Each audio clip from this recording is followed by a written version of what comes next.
Bien, queridos hermanos, vamos a continuar en nuestro estudio y comentario del Evangelio de Lucas. Estamos para el día de hoy en ese pasaje que tenemos en el capítulo 8 y versículos desde el 40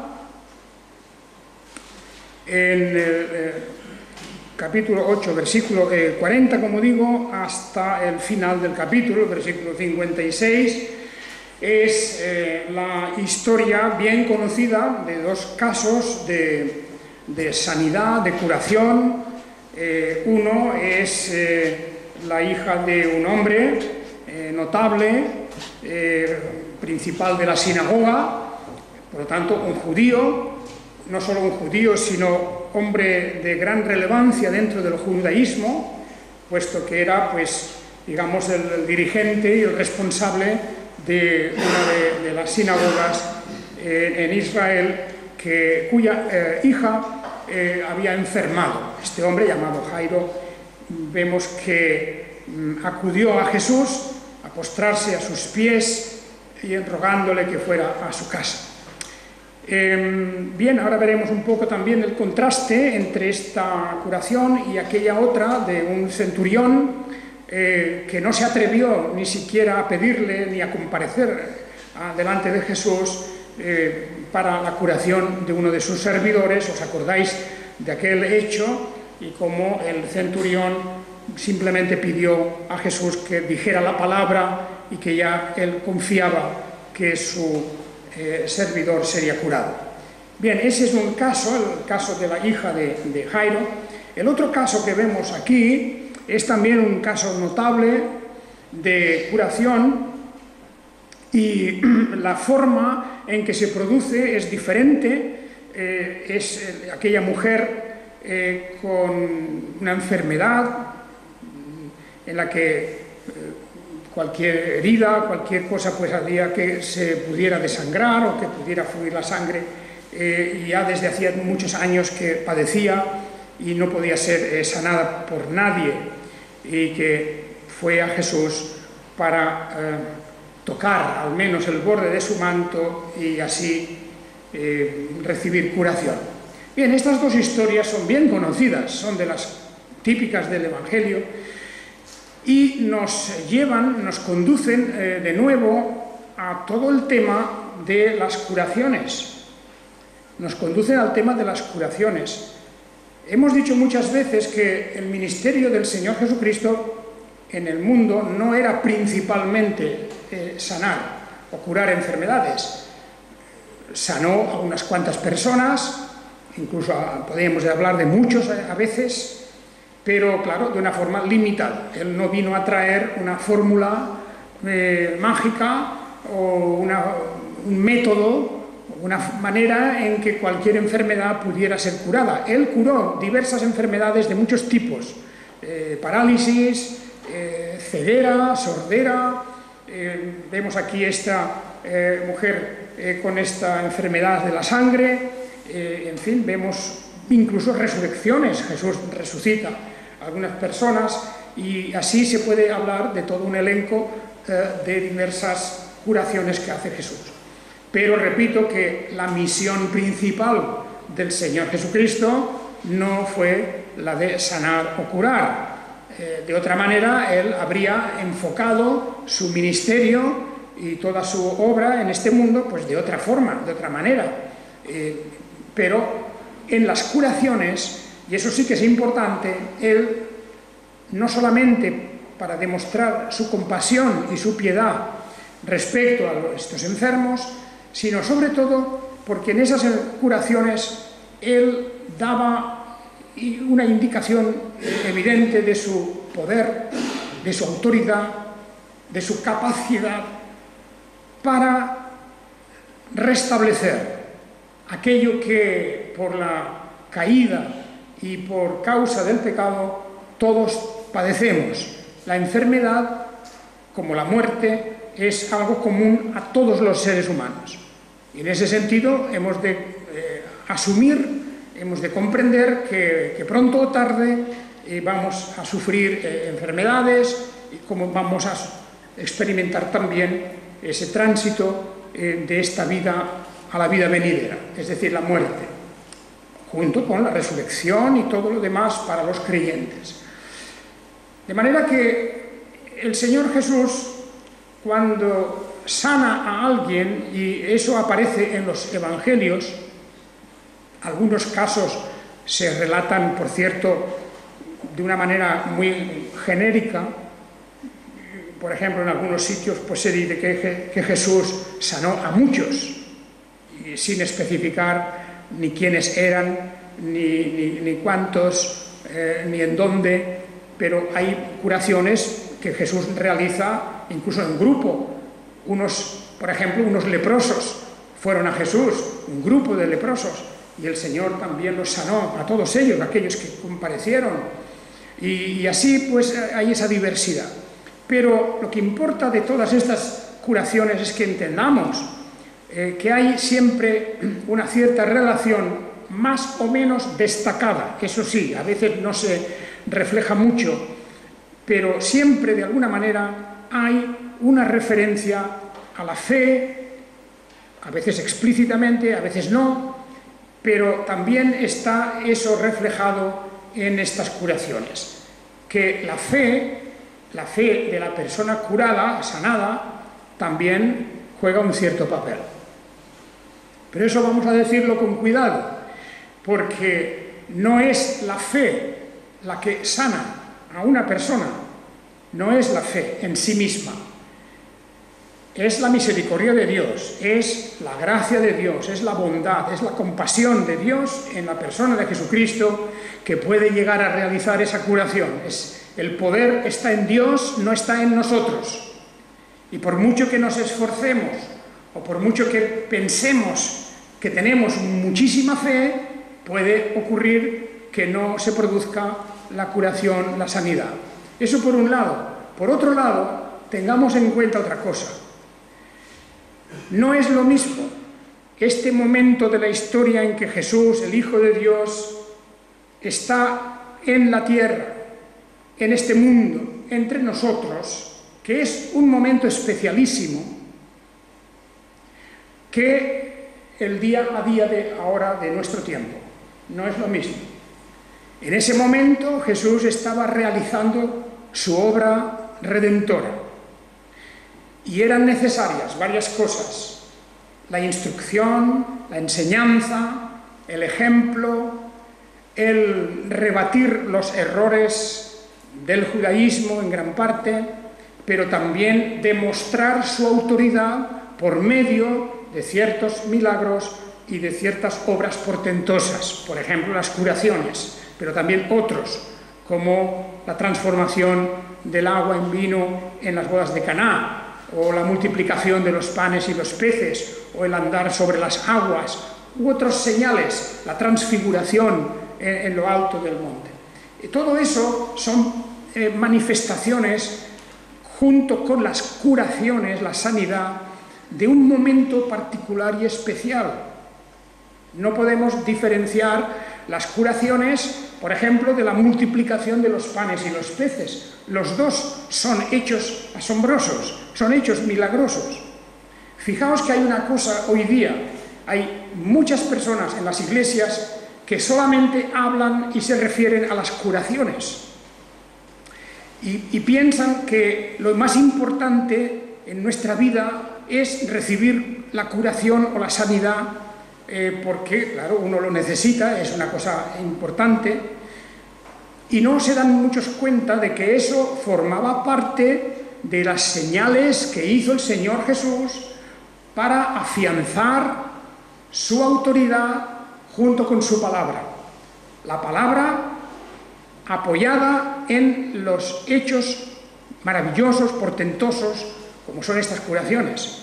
Y entonces, lo que ha ocurrido a lo largo del tiempo es que los cristianos se han fijado solo en las curaciones, toman las curaciones como la gran señal del poder de Dios, y también las curaciones pues vienen a ser, para muchos, vienen a ser una señal de tener mucha fe.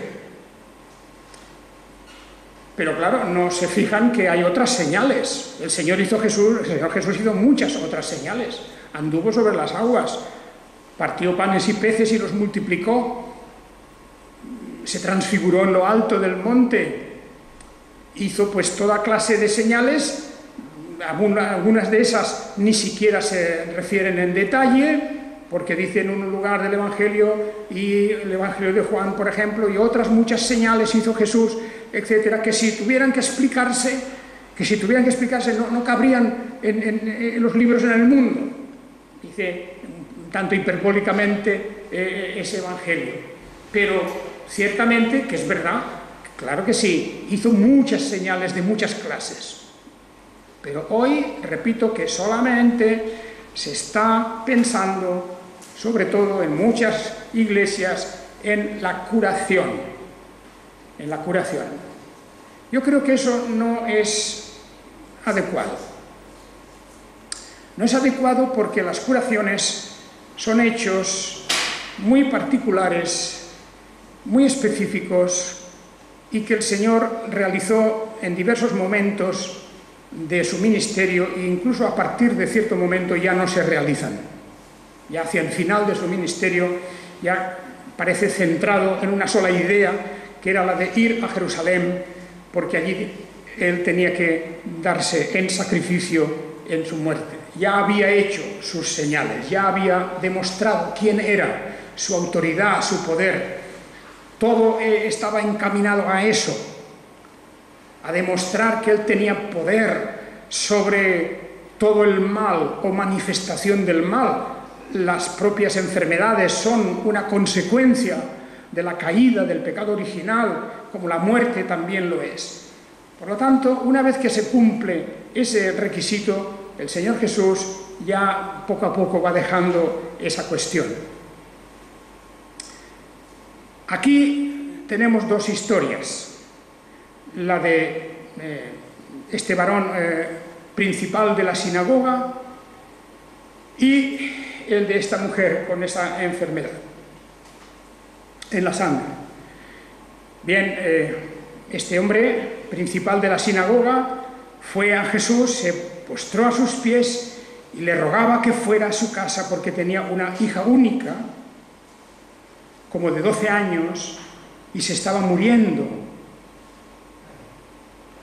Y esa historia se ve interrumpida cuando Jesús accede, Jesús decide ir a casa de este hombre, pues en medio de ese paseo que da hasta la casa, aparece entre la multitud que le apretujaba, aparece esta mujer que no había podido ser sanada por nadie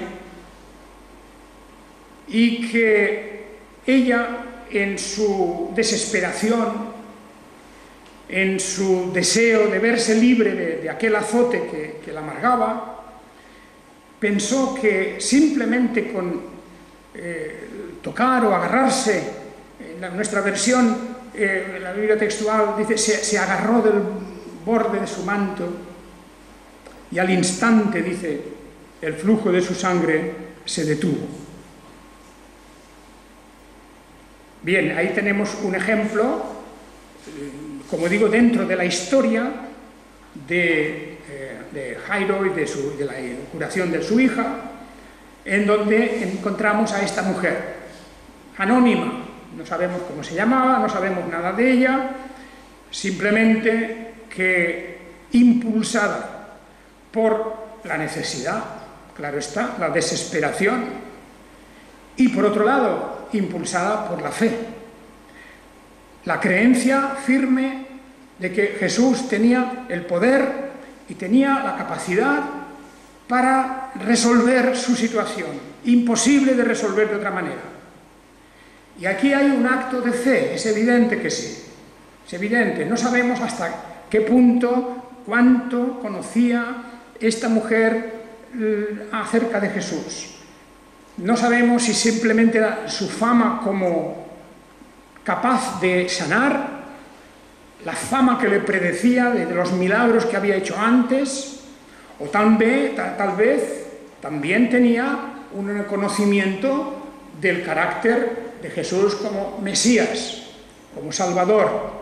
Y es muy probable, y esto es una suposición, pero es muy probable que las dos cosas viajaban juntas.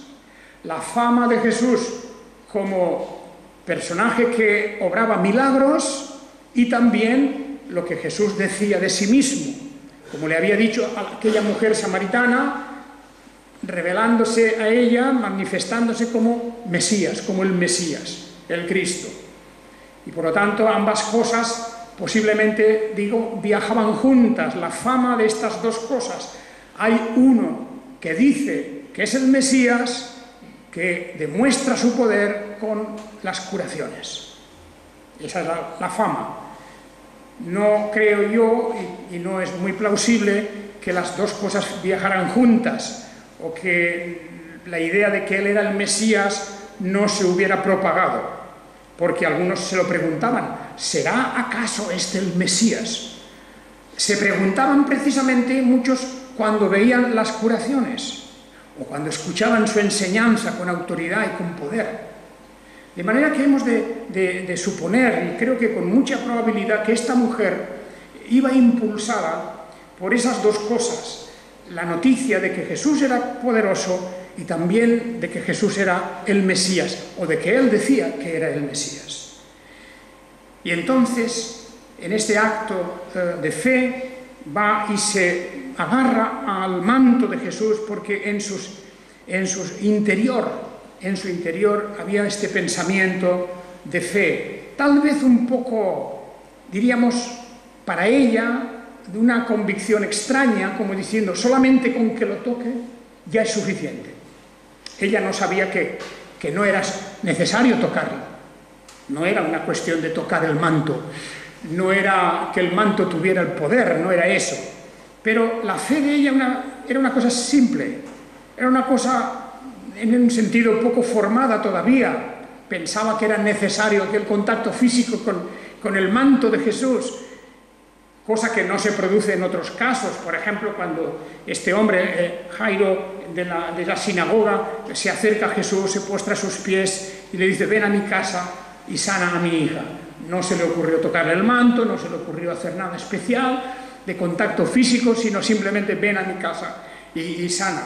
Y os acordáis del centurión, aquel otro centurión, un hombre gentil, pero amante de la ley de Dios, conocedor de la ley de Dios, y en él vimos ya, porque hemos comentado este pasaje, en aquel centurión veíamos cómo la fe llegaba a un grado sublime. Cuando Jesús estaba dispuesto a ir con él, le dice, Señor, no hace falta que vengas a mi casa. Yo he enviado a estos mensajeros, no hace falta que vengas a mi casa. Di la palabra, y mi siervo será salvo. Se curará con tu palabra solamente. Allí era, en ese momento, una expresión sublime, realmente, de fe. Y por eso el Señor dice, yo ni en todo Israel he encontrado una fe semejante. O sea que hay grados en la fe, hay grados, hay expresiones, manifestaciones diferentes. La fe no tiene siempre el mismo peso en todos. En unos es mayor, en otros menor, pero lo importante es que exista una fe en la persona y en el poder de Jesucristo. Y esa fe está siempre envuelta en estos casos de curación. Me diréis, es que algunas veces no se expresa a veces. Es verdad que hay algunos casos de curaciones en que la persona sanada, la persona enferma que va a ser sanado, no dice nada en particular, incluso Jesús se acerca a él directamente. Bien, eso es posible, eso es así en el relato comprimido que tenemos en los evangelios, pero hay también casos donde Jesús se percata, percibe la fe que hay en una persona, solamente de mirarla. Y ahí os acordáis también como Pedro y Juan en Jerusalén vieron a un hombre paralítico y también se percataron de la fe que había en aquella persona, de cómo les miraba en aquel momento, cuando les había pedido limosna y en vez de darle dinero, plata u oro, dice, en el nombre del Señor lo sanaron. Lo que podemos decir es que estos casos de curación están de alguna manera relacionados con la fe. Lo hemos leído también en la carta de Santiago. Lo hemos leído en la carta de Santiago. Hemos leído cómo cuando dice: ¿está alguno entre vosotros enfermo? Haga llamar a los ancianos de la iglesia y oren por él, ungiéndolo con aceite en el nombre del Señor. Y la oración de fe. La oración de fe sanará al enfermo y el Señor lo levantará. Y si hubiere cometido pecados, le serán perdonados. Pero aquí tenemos una cuestión delicada. Tenemos una cuestión delicada. Porque para algunas personas estas lecturas, estos textos y estos ejemplos parece como si se tratara de una fórmula que se aplica mecánicamente, como diciendo: mira, yo tengo fe, voy a llamar a los ancianos que me unjan con aceite, que oren y me curaré. Porque dicen, esto es lo que dice la Biblia, ¿no? La Biblia dice esto: ¿está alguno enfermo entre vosotros? Haga llamar a los ancianos de la iglesia y oren por él, ¿tá? Y la oración de fe curará al enfermo. Aquí, a primera vista, con lo que leemos, parece como si haya una especie de promesa universal, de una fórmula general para la curación de la enfermedad. De tal manera que, en ese sentido, ningún cristiano podría estar enfermo nunca. Claro, es evidente que todos tendríamos que curarnos de todas nuestras enfermedades y así podríamos llegar a decir, pues claro, casi seríamos inmortales, nunca moriríamos. No, eso no es de lo que se está hablando. Las curaciones, repito, las curaciones, la sanidad, el hecho de mismo que el Señor Jesús realizó en el tiempo de su ministerio, demuestra que no son actos universales que cubren a todo el mundo, como si fuera una especie de seguridad social infalible para todos los creyentes, como si los creyentes tuvieran una especie de régimen diferente y por la fe se pudieran curar de todo. Eso no es así. Además, no es así porque lo vemos en la práctica, lo vemos en la realidad. Los creyentes enfermamos y muchas de esas enfermedades no se van, no se curan. Y eso no quiere decir que esa persona no tenga fe, porque también sería muy cruel, como yo creo que a veces pasa, que cuando una persona no se sana, no se cura de una enfermedad, una persona creyente, algunos pueden pensar, es que no tiene fe. Y entonces le echan la carga encima, un poco como lo que pasó con Job, el cual, como sabemos, sufrió terribles desgracias y enfermedades, algo espantoso, unido a sus desgracias personales, familiares, económicas, de todo tipo, el desprecio de la gente, todo eso. Y, bueno, parecía, por lo que dicen sus amigos, que, bueno, algo habrá hecho, ¿verdad?, con esa frase tan pérfida. Algo habrá hecho, algo habrás hecho, Job, para que te pase todo eso. Y Job, en ese capítulo 19 que hemos leído antes, protesta, como diciendo, no es eso. El Señor me ha puesto a prueba. Yo sé que mi Redentor vive. Y aunque mi cuerpo se deshaga, aunque mi piel caiga a tiras, aunque se vuelva en ceniza ese cuerpo, en polvo, al final resucitaré y en mi carne yo he de ver a mi Salvador, a mi Redentor.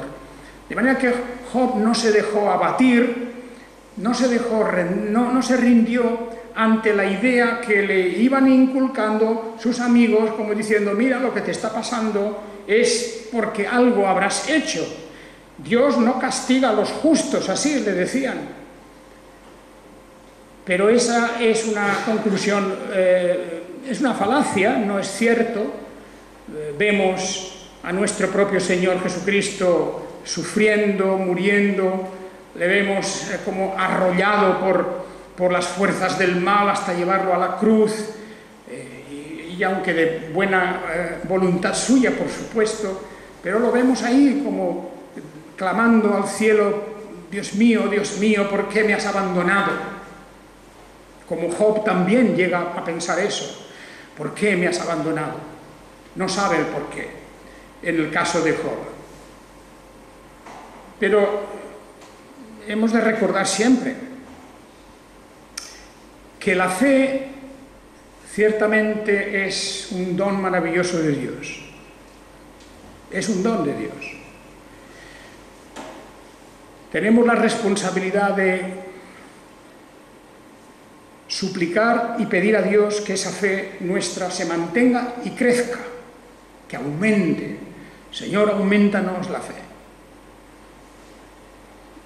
Esa preocupación nuestra por la fe no tiene que estar viciada por el deseo de obtener algo, sino por el deseo de conocer más a Dios, la profundidad y la riqueza de su misericordia y de su amor. A mayor fe, mayor amor, mayor paciencia, mayor condescendencia, comprensión y muchas otras cosas que van en el carácter del cristiano. Y una de las cosas también es mayor resignación. El apóstol Pablo, que también tenía alguna de esas pruebas, ese famoso aguijón en su carne, que lo atormentaba, probablemente alguna enfermedad, no solamente molesta, sino angustiosa. El apóstol Pablo había pedido al Señor muchas veces que quitara de él aquel aguijón en su carne. Cuando dice de su carne, se refiere casi con toda seguridad a algo de tipo corporal. Pero es igual, no importa si era un mal corporal o era un mal de carácter espiritual. Algunos piensan así, con todo respeto también lo podemos aceptar. Sea cual sea, era algo que le hacía sufrir enormemente y pedía a Dios que lo quitara. Y el Señor no se lo quita, no le quita aquel aguijón en su carne. Le dice: mi gracia te es suficiente. Como diciendo, resiste y espera.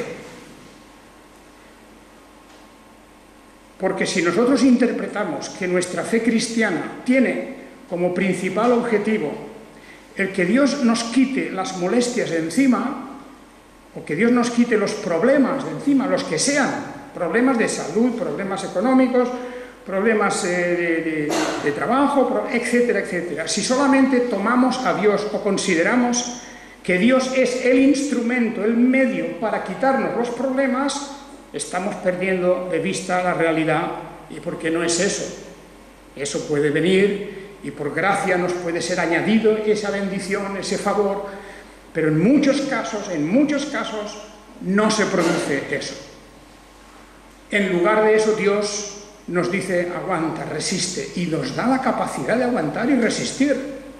Eso es lo importante, para que no caigamos en el pozo de la desesperación o de la incredulidad. Y en eso estuvo Job a punto de caer en un momento de su experiencia terrible, en un momento en el que llegaba a pensar: es que no es posible que esto me esté ocurriendo. ¿Cómo es posible que yo, que he servido a Dios, que yo, que he hecho tantas cosas por su nombre y su causa y he vivido justo siempre, ahora me toque pasar esta experiencia? Job al final comprendió, y Job recibió ciertamente su gran compensación, pero pasó por todas esas experiencias tan amargas. De manera que la experiencia del dolor, de la enfermedad, de la prueba, las pruebas en general, todas, no solamente las pruebas de salud, como he dicho, toda clase de pruebas tienen otra finalidad distinta, y es sí, de poner precisamente a prueba nuestra fe, de poner a prueba la fe. La mujer de Job, ¿sabéis cómo recomendó a Job que maldijera a Dios ya? Como diciendo, ¿de qué te sirve tanto Dios, tanto Dios? Y mira lo que está pasando. Maldice a Dios ya. Corta la relación con Él. Pero esa no fue la actitud de un creyente, no es la actitud de un creyente. Porque aunque se prolongue esa situación, como por ejemplo de esta mujer que desde hacía 12 años, por decir un periodo largo, como para llegar a la desesperación, con todos sus problemas, el cuidado que había de tener, siempre todo eso, pues por fin llegó el momento y con fe se agarró al borde del manto y aquella expresión y manifestación de fe cortó de raíz su enfermedad. Es un caso único.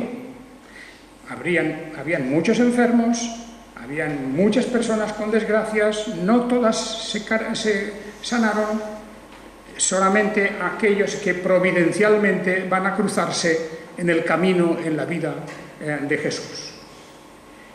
Bien, la historia sigue aquí con la curación, que esta es la forma en que comienza la historia, la curación de aquella joven.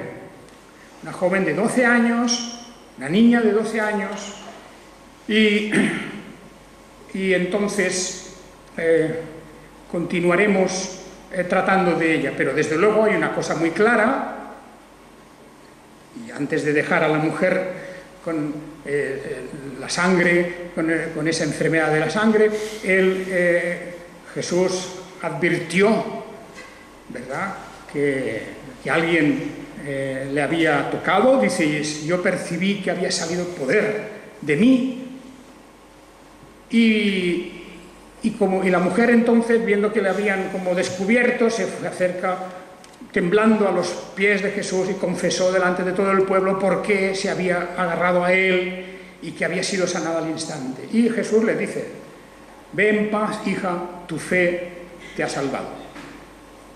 Otra vez, la fe. Efectivamente, hay la participación de la fe, que a veces se dice explícitamente, a veces se omite el hablar de la fe de la persona, pero siempre vamos a ver gente que va a ser sanada y que tiene alguna relación especial con Jesús.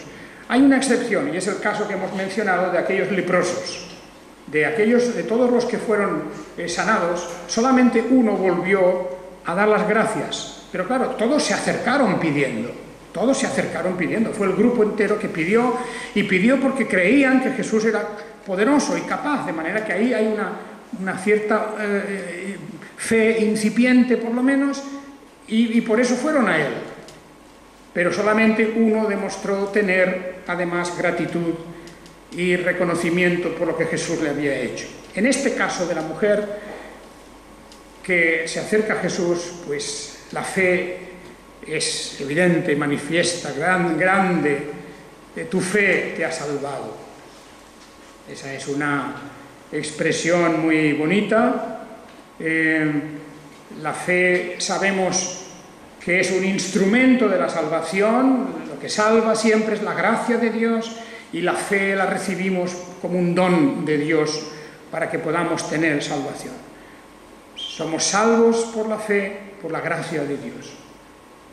Esa es la explicación final de todo acto de misericordia, la gracia, el favor inmerecido, el de Dios. Y para terminar, tenemos qué es lo que ocurre cuando Jesús llega a casa del principal de la sinagoga. Tanto se había demorado el trayecto desde que Jairo se postró a los pies de Jesús, que cuando llega a su casa le dicen, no molestes más al maestro, porque, como diciendo ya, tu hija ha muerto, claro, tu hija ha muerto, no molestes más al maestro.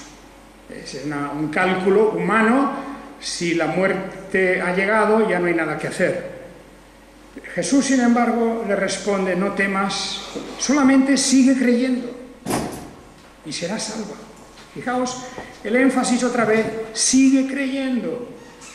No rindas la fe ante un hecho que parece ya insalvable como es la muerte. Y entrando en la casa, nadie permitió que entrara con él, sino solamente Pedro y Juan y Jacobo y el padre y la madre de la joven. Todo fue una cosa íntima, porque no había lugar a la publicidad, ni propaganda, ni nada de eso, una cosa íntima, y todos lloraban y lamentaban por él, pero el Señor dijo: no lloréis, porque no ha muerto, sino duerme. Bien, aquí hay mucho que hablar seguramente. ¿Qué es la muerte? ¿Y por qué Jesús dice no ha muerto, sino que duerme?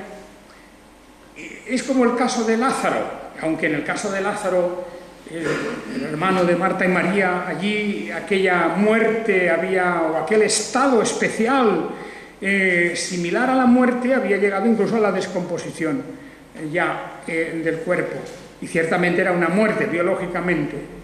Aquí Jesús dice no ha muerto, sino duerme, pero se reían de él, sabiendo que había muerto. O sea que para los conocimientos de la gente de aquel tiempo había una muerte real, en el sentido pues que ya ni respiraba, ni su corazón no palpitaba, ni en fin, no había señales de vida ninguna, y eso la gente pues lo sabía. Pero Jesús, tomando su mano, clamó diciendo: niña, levántate. En algunas versiones lo ponen en la lengua aramea: talita kumi, levántate, niña. Y entonces dice: su espíritu volvió, y al instante se levantó. De manera que aquí vemos una expresión muy enigmática. La muerte era real porque había habido una separación de su espíritu. Se había quedado el cuerpo solo. El espíritu que anima al cuerpo, todas las fuerzas espirituales, vitales, habían desaparecido, pero eso retorna de nuevo, como en la resurrección también ocurrirá que todo nuestro ser, nuestro cuerpo,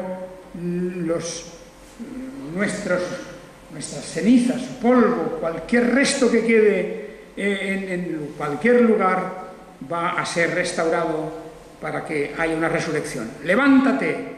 Y su espíritu volvió. Y sus padres se asombraron. Pero fijaos que dice al final: él les encargó no decir a nadie lo sucedido. Bien, hermanos, para terminar, hoy creo que debemos decir una cosa.